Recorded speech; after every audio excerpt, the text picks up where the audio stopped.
प्यारे बच्चों, आज हम इस वीडियो में स्वर संधि का जो चौथा प्रकार है एयर स्वर संधि, उसके बारे में पढ़ेंगे। इससे पहले हम इसके नियमों को जान लें कि एयर स्वर संधि के नियम क्या होते हैं।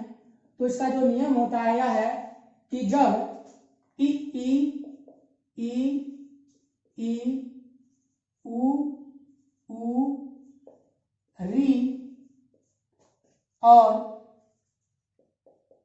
और ली के बाद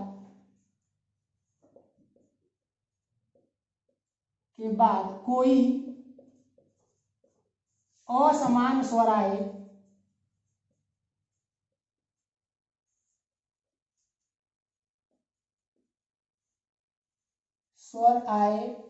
तो ई का य, ई का य, ऊ का वो तथा री का र एवं ली का ल हो जाता है।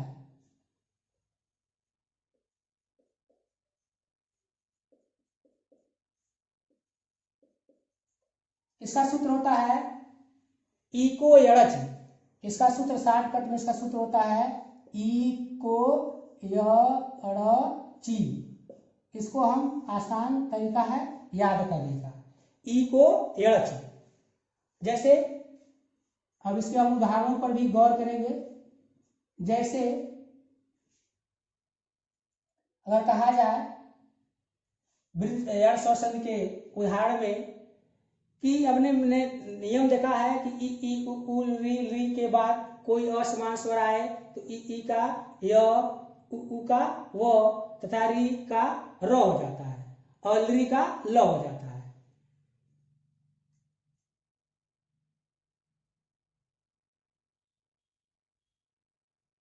जैसे प्रति धन एक, यहां देखिए प, यहां इस तरह लीजिए प्र प्लस त और प्लस ई, क्योंकि यहां देखिए हमको इस अक्षर से वर्ड से ही मतलब है और इस वर्ड से, इससे शुरू वाले में जो है हमने जैसे है उसी तरह लिख दिया है। यहाँ देखिए तो है और तो के बाद यहाँ छोटी ई है, तो के बाद यहाँ छोटी है और प्लस यहाँ ए और यहाँ को।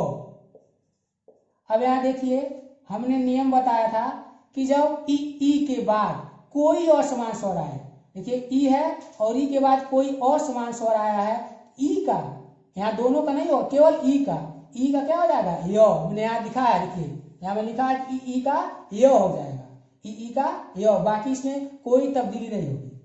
अब यहाँ देखिए प्र प्लस त, ई के जगह पर हो गया य और प्लस ए और प्लस को। अब देखिए हम मिलाएंगे, यहां हो गया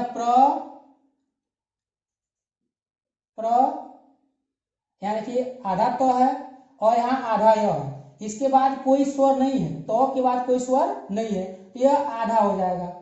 अब देखिए य है, यह हलंत लगा हुआ है, इसके मतलब आधा है और इसके बाद एक स्वर य ए है, तो यह दोनों जब मिलेंगे एक में तो हो जाएंगे ए और यहाँ क है तो हो गया प्रत्येक। क्या हो गया प्रत्येक। थोड़ा कठिन है इसलिए एक बार और देखिए।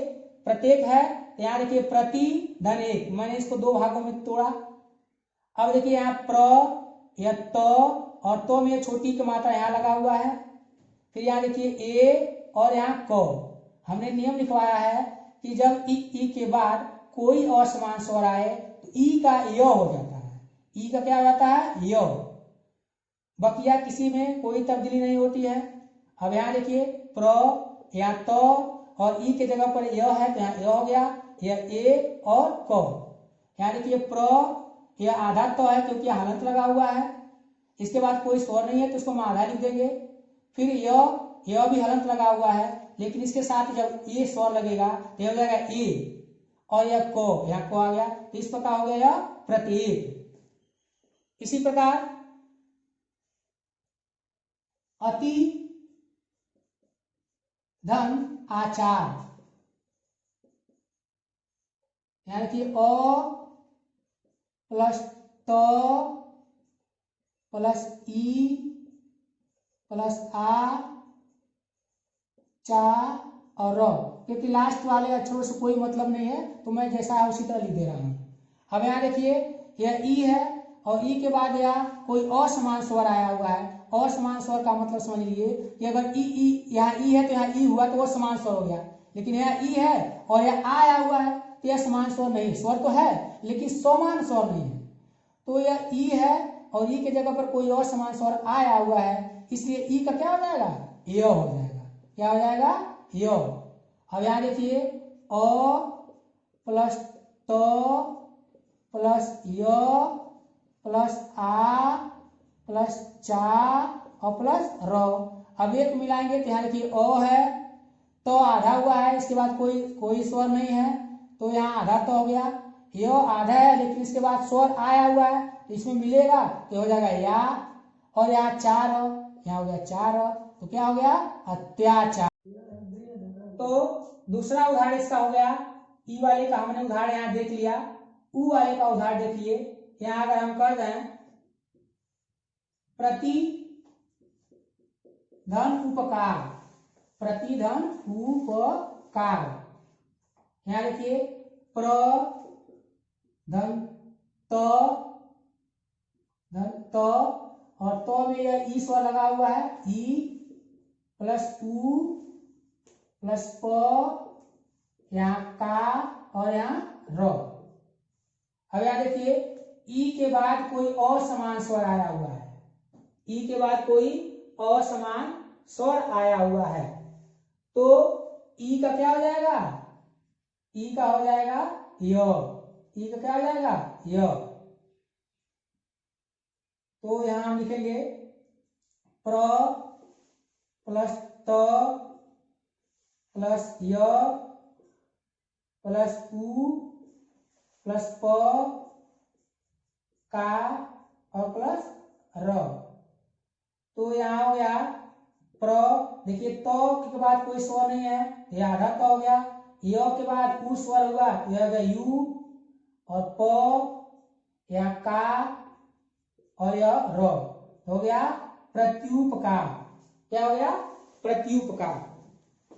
इसके बाद तो हमने अभी ई का उदाहरण देखा है, उ का उदाहरण में आप देखें कि इस प्रकार अनुधन एसर, अनुधन एसर, यहाँ देखिए इसका हम विखंडन करेंगे तो अ प्लस न प्लस उ प्लस ए और स और ड़। तो अभी हमने नियम पढ़ा है कि जब उ के बाद कोई असमान स्वर आए तो उ का क्या होता है, वो हो जाता है। हमने इसको पढ़ा था ई का य और उ का क्या होता है, वो हो जाता है। यहाँ देखिए उ का वो हो जाता है। तो अ प्लस न प्लस उ के बाद कोई असमान स्वर आए तो उ के जगह पर वो हो जाएगा वो, और प्लस ए यहाँ रहबे करेगा और प्लस स और ड़। अब एक में मिलाएंगे इसको तो अ, देखिए नौ के बाद कोई स्वर नहीं है, ये आधा न हो गया। वो के बाद ए स्वर है तो हो गया वे, और स और ड़ हो गया अन्वेषण। इसी प्रकार री के उदाहरण के लिए हो जाएगा पितृ, पितृ धन आज्ञा, उसका हम विखंडन करेंगे तो प ई त और तो में री लगा हुआ है, री धन आ और ज्ञान, यह लास्ट का हम उसका विखंडन नहीं करेंगे। देखिए री के बाद आ आया हुआ है, कोई असमान है स्वर है, री के बाद यहाँ असमान स्वर आया हुआ है तो हमने यहाँ पढ़ाया है कि जब री के बाद क्या होता है, र हो जाता है। कोई असमान, री के बाद कोई असमान स्वर आता है तो र हो जाता है, तो री का क्या हो जाएगा र। यहाँ प धन ई धन त धन र धन आ और ज्ञान, इसको हम एक में जब मिलाएंगे देखिए प के बाद ई स्वर है तो टी, तो है तो, देखिए यह तो भी हलंत में है और रो भी हलंत, दोनों आधे हैं, अर्ध स्वर हैं। अब यहाँ देखिए तो है और रो, तो में हम लगा दिए रो। अब देखिए आ है तो यहाँ हो गया आ, और ज्ञान हो गया पित्राज्ञान, पित्राज्ञान। इसी प्रकार री का तो री धन आकृति, आकृति। तो नियम है कि जब लृ के बाद, देखिए लृ के बाद कोई और समास स्वर आए तो लृ का क्या होता है, ल हो जाता है। तो लृ के बाद ये देखिए यहाँ का हम तोड़ेंगे ल, और लृ के बाद कोई और समास स्वर आया हुआ है या आ, देखिए लृ टूटा हुआ है, इसको कोई करना नहीं है। लृ और लृ के बाद कोई और समास स्वर आया हुआ है तो लृ का क्या हो जाएगा, ल हो जाएगा। और देखिए यहाँ हलंत लगा हुआ है, यहाँ हो गया। और फिर आकृति है, यहाँ आ और कृति, कृ और ति, एक मिला देंगे तो हो जाएगा ला कृति, ला कृति। तो इस प्रकार यह हमारा जो यह स्वर संधि है वह पूरा हुआ।